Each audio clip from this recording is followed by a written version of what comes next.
So I'd like to know, where do they come up with any of this about any accusation about something happening to my daughter and them investigating it and looking into it, and that's what my problem or concern? Well, I don't know, 200 and some videos claiming that's not what the problem and issue is or my concern or what my problem is whatsoever. I don't understand where they came up with this or whatever. And right here shows clearly, as this woman here states, that she's seen all the emails I've sent straight to the chief of police. Big deal is he wants the media to be here. So he wants the media here because he wants a platform to be able to talk about something like that. Can I get a Dakota ICR, please? Oh my gosh, this is the one that the chief keeps sending me emails about. Okay, so he believes that his daughter got molested by... Okay, so his connection to South St. Paul is his ex lives in South St. Paul. They had a daughter together. He believed that she lived with a sexual predator. His mom's boyfriend at the time was at some point convicted of a CSE. He sends ranting emails to Chief all the time. Yes. Yes. Apparently he's terrified of heights, so I don't think we're probably going to go much higher. But that's his big mission today. Okay. So he's super ill. Yeah. I'm sure he's under the influence today because he's almost always high or drunk. So there's a negotiator coming too, but Okay. I don't know if you want to try making a phone call and seeing. I think think he didn't pick up. okay. Because I think it'd be nice to have. So she says here, these ranting emails that I send that allegedly my daughter was molested, high and drunk all the time. Well, I must take a lot of breaks in between being high and drunk all the time to, I don't know, the way past couple years of doing this, right? So here's the emails.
His biggest thing is he wants the media to come out.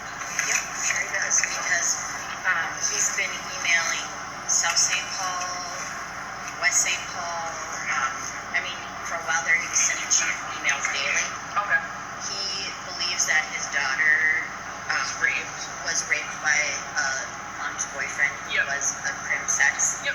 And they investigated it in St. Paul, I believe.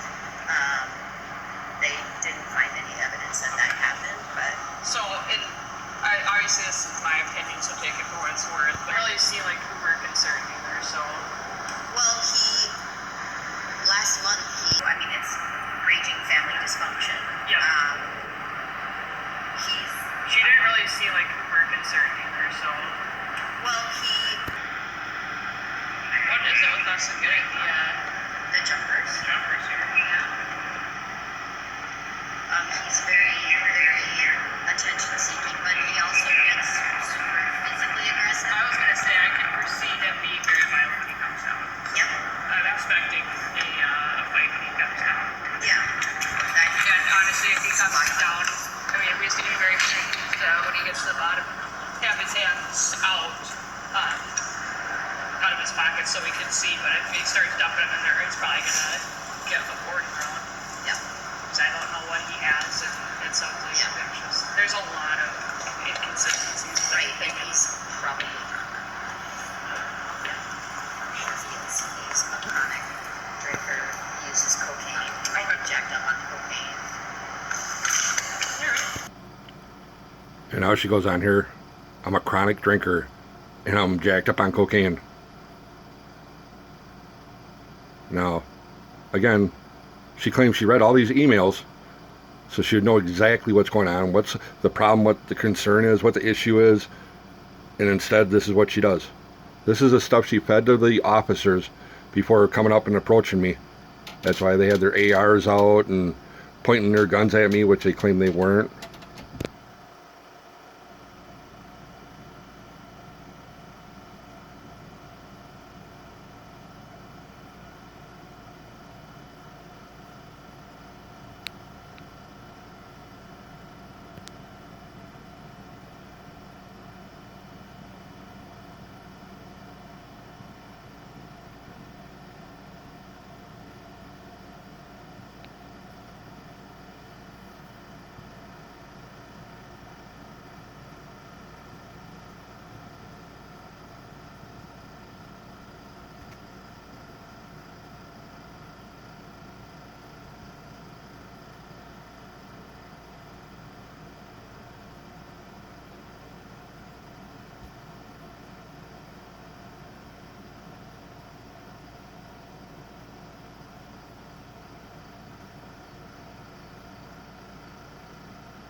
Police has sent you over or faxed you guys incident report that happened on January 31st, 2023 They told me that they were going to fax you over everything. The citation or incident report number is 23-900018, and it was from a Chad Schreifel, SCHLICHTE, and it was the paperwork and documentation, court records, court orders, and that Jeffrey Michael Watney was not only around but living with my minor child from 2008 and on, and they were saying they need to be reported to you because it happened in South St. Paul while they were living in South St. Paul at 103 Stanley Avenue in South St. Paul.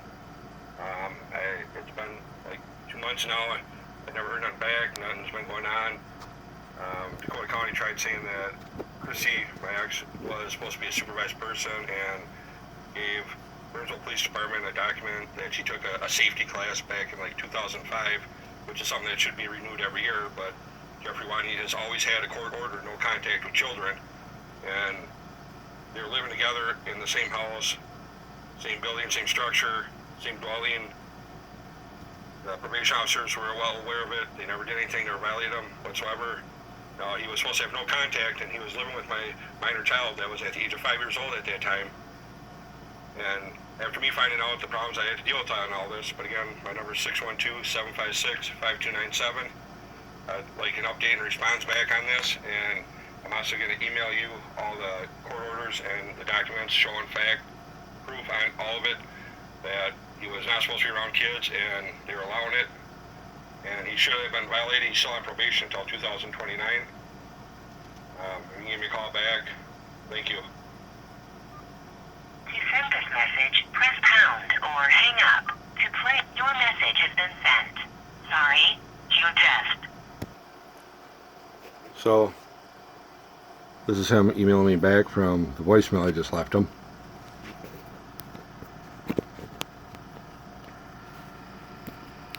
And I played his voicemail.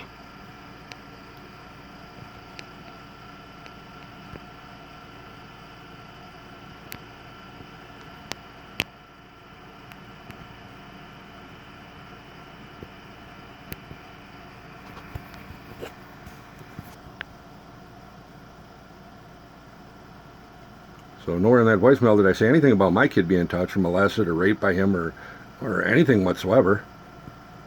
So now they want to rewrite everything and word it how they want.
Yep, it appears he was not abiding by his terms of probation.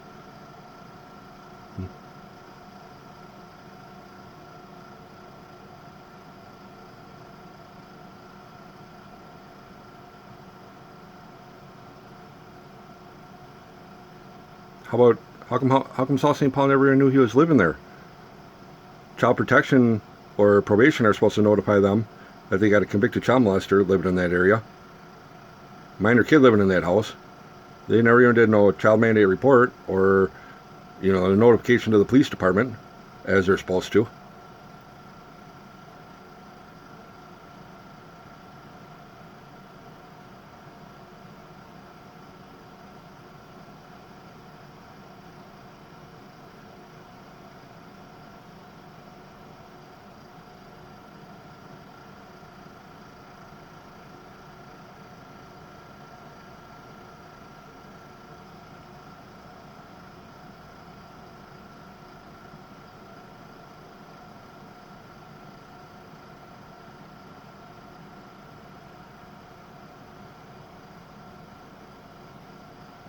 So now he wants to try and kick it back and blame it on probation, contact probation.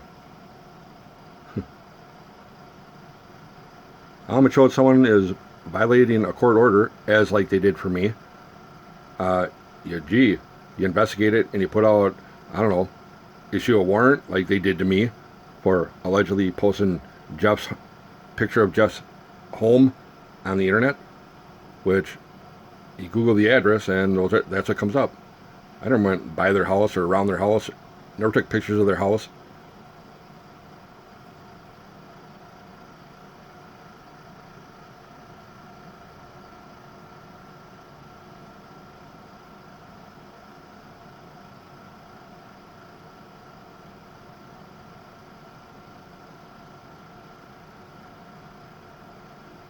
Asking for the contact information for the head of the Internal Affairs.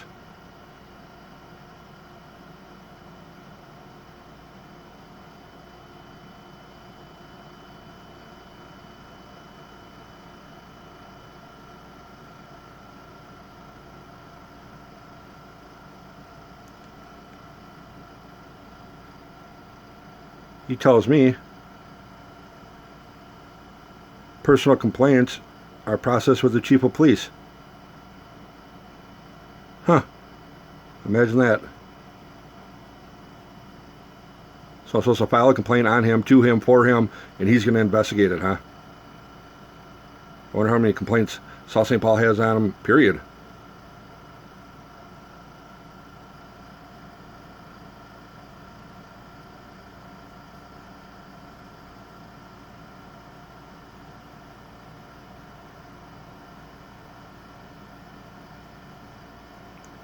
So I contacted the post board. They tell me I'm supposed to contact the city management.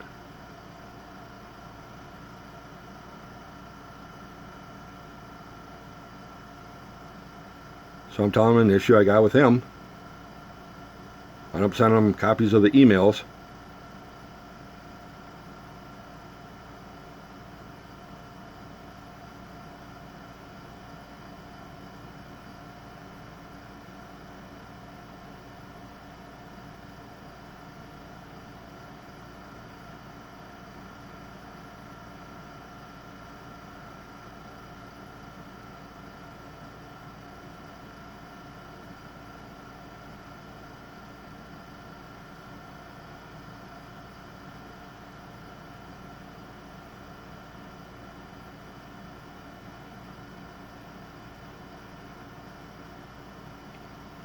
So these turn into me contacting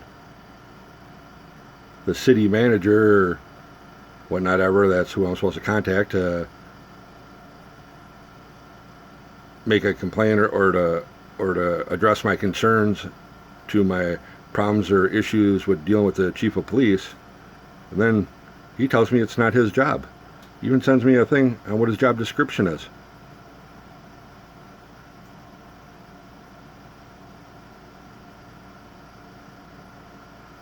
So then at that point I realize I'm just going to get the same game, one after another. No matter who I deal with, it's just going to be nothing but games. So at that point I'm just like, fuck it. I'll just do it all in group emails. Put them all in the same email and they all get the same thing. They all are aware of everything. So there's no miscommunication, no misunderstanding. Everyone knows everything and everyone sees everything and everyone knows that everyone else is getting it. Wind up doing it in group emails then. Whether it was intended for them or not, they're all aware of everything. No question about it.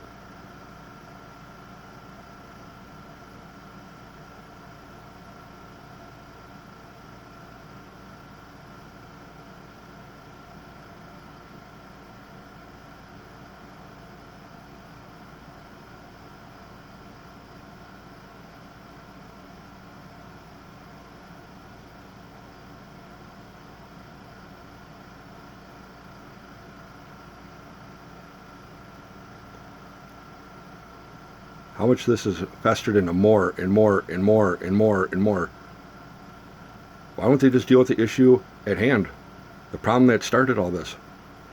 Why wouldn't a probation officer supervisor look into it and find out, oh shit, we really fucked up. We need to address this and fix this and hold our probation officers accountable and responsible for their actions and let them know we got to be held to a higher standard.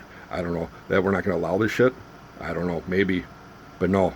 Instead, they want to lie and coerce among one another and let it fester into more and more and more. It's fucking ridiculous. I mean, there's no word that could even describe any of this. But one thing I made clear all along, absolutely 100%, I will not let it go. I will not sit there and stand by it and think this abuse is going to push me over, deter me from stopping.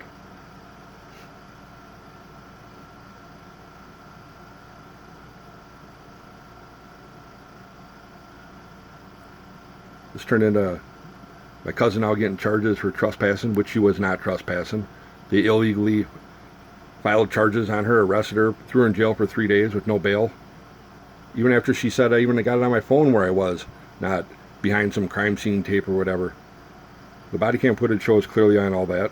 And the officers knew 100% that she was not in any type of trespassing area.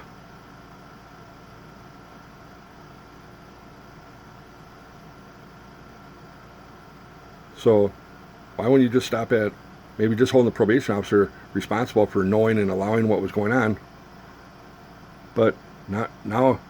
You wind up dragging into the supervisor, his supervisor, child protection supervisor, the county attorney, the head of their civil division, the police departments. Like, I mean, but they're all accountable for their own actions and responsible for what choices they make. It's really messed up when you got your supervisor that's telling you to do something and you know what you're doing is wrong, and are you going to say something? Are you going to call them out on it? Are you going to tell them, no, I don't agree with this, and, I don't want to be a part of this? Yeah, how long do you think that lasts? You'll lose your job right there, like, get fired for whatever reason. It's really horseshit when you got a supervisor that puts people below them in situations like that. And when you start doing stuff like that, it just gets worse and worse and worse and more messed up, more corrupt and more covering up, more lies, like, this is fact. 100% fact. It's all straight recorded conversations, like physical evidence. I mean, absolutely 100%. I will never let it go. The threats, the intimidation, the fear of being locked up, that all stops. That all stops now. I said it enough times.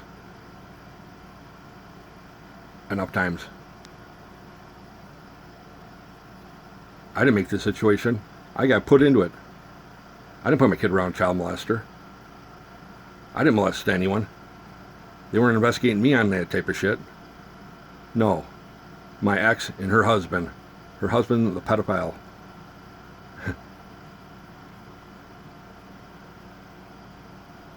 They want to keep on going on, throwing it in my face like, what about your daughter?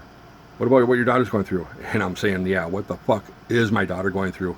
Look at what the fuck you're putting my daughter through. More and more shit, more and dragging it out, more problems, more issues, more... Yeah, I care about what my daughter's going through. Endless amount of emails, endless amount of phone calls.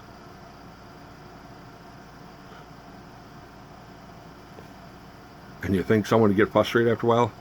Timothy Miles, I had him as a public defender when I got the harassment violation, whatever, with Mark Mell, the probation officer. That got dismissed due to them filing it frivolously, so I would have never been aware of it or known that he even did one or there was one, but they knew I'd continue to call the probation officer supervisor Mark Mell until he could, well, there you go, you violated it. Next thing you know, I get a call from Lakeville Police saying I violated a restraining order that I didn't know about. And they wind up dismissing it because they wind up filing it frivolously, so I wouldn't have been aware of it, which they did intentionally.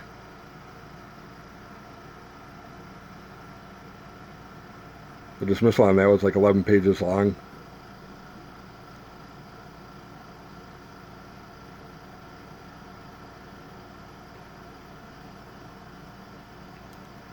So, as you see now, where it gets turned and twisted into allegedly my kid was being raped and molested, and I got a problem with that, and nothing was done. I'm sorry, I don't know anywhere in any of this, any of that, or anything. I don't even know where they get this stuff from. And then allegedly they say it was investigated. It was investigated. My aunt talked to the chief of police, and he sat there and said, you know how many times that little girl, referring to my daughter, has been called down to the police department and questioned and interrogated, whatever, about being molested by this guy. Like, really? Are you serious? You're fucking lying. You're fucking lying about that. None of that shit happened. No one said any of that.